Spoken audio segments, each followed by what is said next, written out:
Mummy പോലും ഇനി എന്നോട് സംസാരിക്കില്ല. ഇപ്പൊ അതൊന്നും ചിന്തിക്കണ്ട, നേരം വെളുക്കട്ടെ.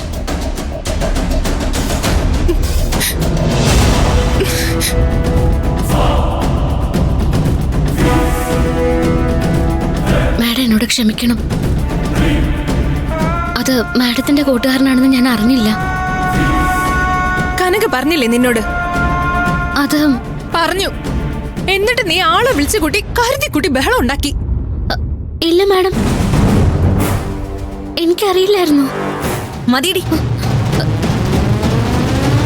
എന്നെ എല്ലാവരുടെ മുൻപിൽ നാണം കെടുത്തിയപ്പോഴും ഇത് തന്നെയാ നീ പറഞ്ഞത്.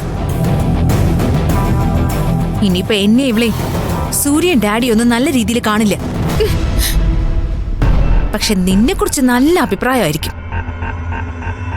ഈ ലോകത്ത് ഏറ്റവും മികച്ചവളാണ് നന്ദിനി എന്ന് അവർ പറയും. ഇപ്പോഴും നിങ്ങൾ എന്നെ തെറ്റിദ്ധരിക്കുക. എനിക്ക് നിങ്ങളുടെ കുടുംബത്ത് ഒരു പ്രശ്നം ഉണ്ടാക്കണമെന്ന് ആഗ്രഹമൊന്നുമില്ല. ഞാൻ വേദ മാഡത്തിന്റെ കാല് പിടിക്കാം. എന്ത് പരിഹാരം വേണേലും ചെയ്യാം മാഡം.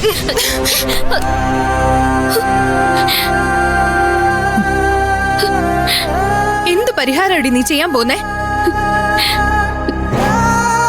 എന്റെ മമ്മി എന്നെ ചെയ്ത് കൂട്ടിയതൊക്കെ കണ്ടില്ലേടി നീ? അത് പരിഹരിക്കോ നീ? ഇറങ്ങിപ്പോയ ആളുകൾ പറഞ്ഞതൊക്കെ കേട്ടില്ലേ നീ? അത് പരിഹരിക്കോടി നീ?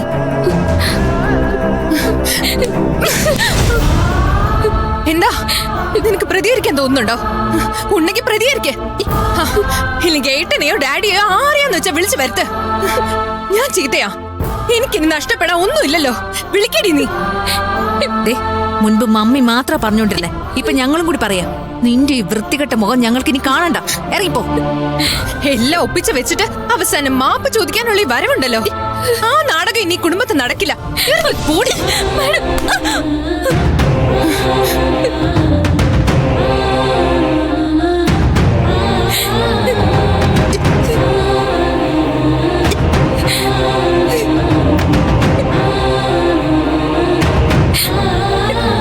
നിങ്ങൾ എന്നെ എത്ര കുറ്റപ്പെടുത്തിയാലും സത്യം എന്താണെന്ന് ദൈവത്തിനറിയാം.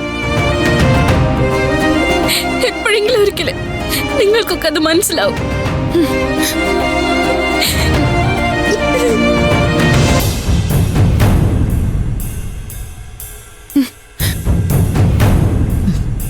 ഇതിന്റെ കണക്ക് നമുക്ക് തീർക്കണം. അവൾക്കിനി സ്വൈര്യം കൊടുക്കാൻ പാടില്ല.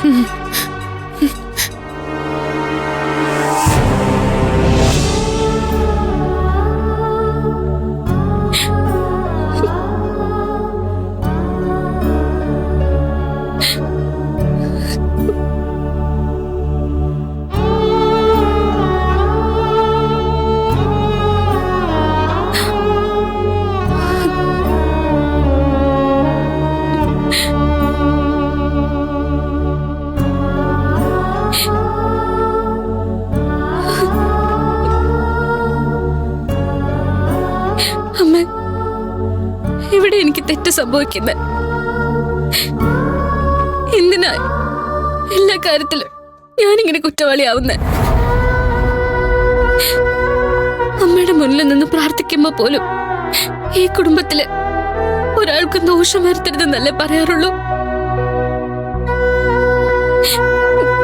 ഞാൻ ചെയ്യുന്ന തെറ്റാണെങ്കിൽ എന്താ എന്നെ തിരുത്താത്ത?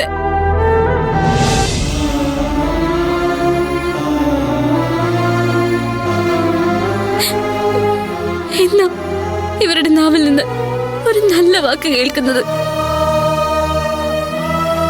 ഇവിടെ ഇപ്പോ എല്ലാവർക്കും എന്നെ കാണുന്നത് ഇഷ്ടമല്ല. പകരം ഞാൻ ചാവുന്നത് ഇഷ്ടം.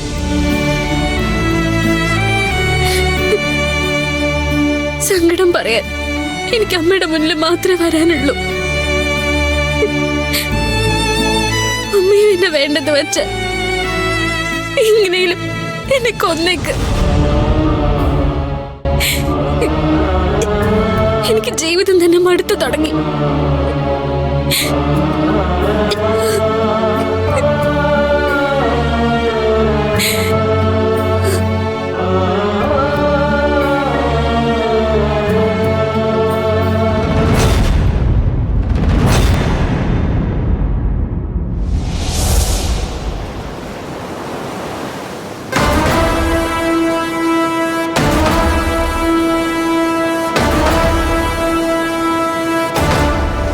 പറടാ. ചേട്ടാ ചേട്ടാ ഒന്ന് നീ പറഞ്ഞു. എന്തിനാ ഇതിനകത്ത് കയറിയത്? ഏത് നിമിഷവും പത്മ വാതോരാതെ പറയുമായിരുന്നല്ലോ കുടുംബത്തിന്റെ അഭിമാനത്തെക്കുറിച്ചും അന്തസ്സിനെ കുറിച്ചും.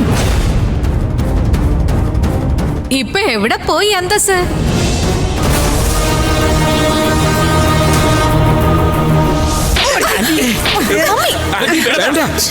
വിടാനാ പറഞ്ഞത്?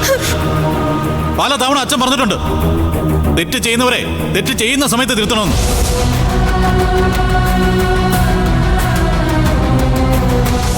സൂര്യ എവിടെ മോളെ? മുറിയിലുണ്ട്, കുടിക്ക.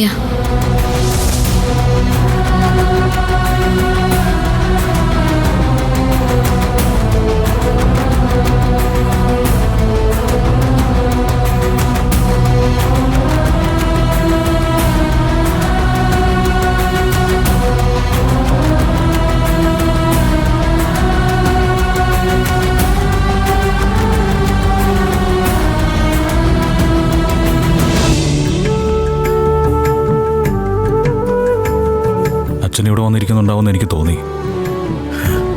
ഇന്നലെ രാത്രി തീരെ ഉറങ്ങിയില്ല. രാവിലെ ആയപ്പോ കുറച്ച് നടക്കാൻ തോന്നി, അതൊന്നും നടന്നില്ല. ഇന്നലത്തെ കാര്യങ്ങൾ അവള് പറഞ്ഞതുപോലെ കോളേജ് കുട്ടികളുടെ ഒരു കുസൃതിയായിട്ട് നമുക്കങ്ങ് വിട്ടുകളയാം. അല്ലാതെ ഒരിക്കലും അവളൊരു ചീത്തക്കുട്ടി ആവില്ല. അങ്ങനെ ഒരു പ്രതീക്ഷ എൻ്റെ മനസ്സിലും ഉണ്ട്. പക്ഷേ ചുറ്റും നടക്കുന്ന സംഭവങ്ങളൊന്നും കാണാൻ പറ്റില്ല എന്ന് നടിക്കാൻ പറ്റില്ലല്ലോ. ലോകത്തെ ഏറ്റവും സേഫ് എൻ്റെ വീടാണെന്ന് പറയാനും പറ്റില്ലല്ലോ.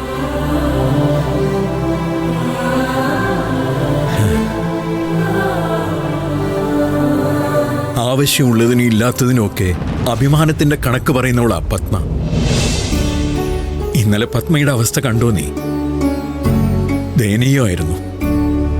ഒരു പെൺകുട്ടിയെ നേരെ ചൊവ്വെ വളർത്താൻ കഴിയാത്തതിന്റെ വിഷമം അവളുടെ മുഖത്തുണ്ടായിരുന്നു.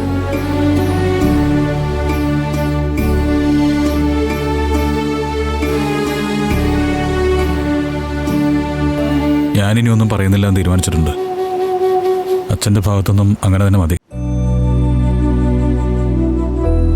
ഒരു കാര്യത്തില് എനിക്ക് ആശങ്കയുണ്ടടാ. നിത്യേന വലിയ വലിയ പ്രശ്നങ്ങൾ നമ്മളെ പിന്തുടർന്ന് വന്നുകൊണ്ടിരിക്കുകയാണ്. നന്ദിനി വന്നതുകൊണ്ടാണ് അവളെ നീ വിവാഹം കഴിച്ചതിന്റെ ശാപമാണെന്നൊക്കെ പത്മ പറഞ്ഞ് രക്ഷപ്പെടാൻ നോക്കിയാലും നമ്മുടെ കുടുംബത്തിന്റെ അടിത്തറ ഇളകുന്നത് ഞാൻ കാണുന്നുണ്ട്.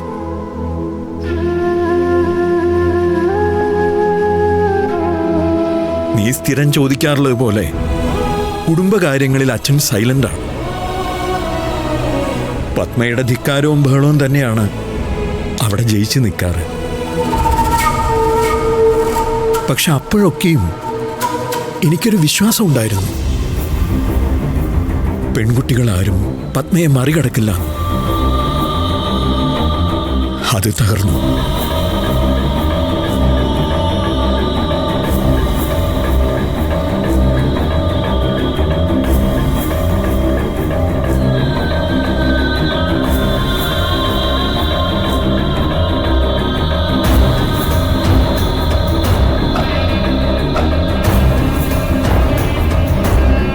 അച്ഛൻ വാ, നമുക്ക് വീട്ടിലേക്ക് പോവാം. വേണ്ടടാ, ഞാൻ കുറച്ച് കഴിഞ്ഞിട്ട് വന്നോളാം. അത് വേണ്ട. അങ്ങനെ ഒരാൾ മാത്രമായിട്ട് സങ്കടങ്ങളായിട്ട് അലയണ്ട. ഒന്നിച്ചിരിക്കാം, നമുക്ക് ഒന്നിച്ച് നേരിടാം. വാച്ച, ഇന്നലെ അച്ഛൻ്റെ കൂടെ ഇരിക്കണമെന്ന് തന്നെയാണ് ഞാൻ കരുതിയത്. പക്ഷേ എൻ്റെ മനസ്സിൻ്റെ നിയന്ത്രണം വിട്ടുപോയപ്പോൾ ഞാൻ കഴിച്ചു പോയച്ചാ.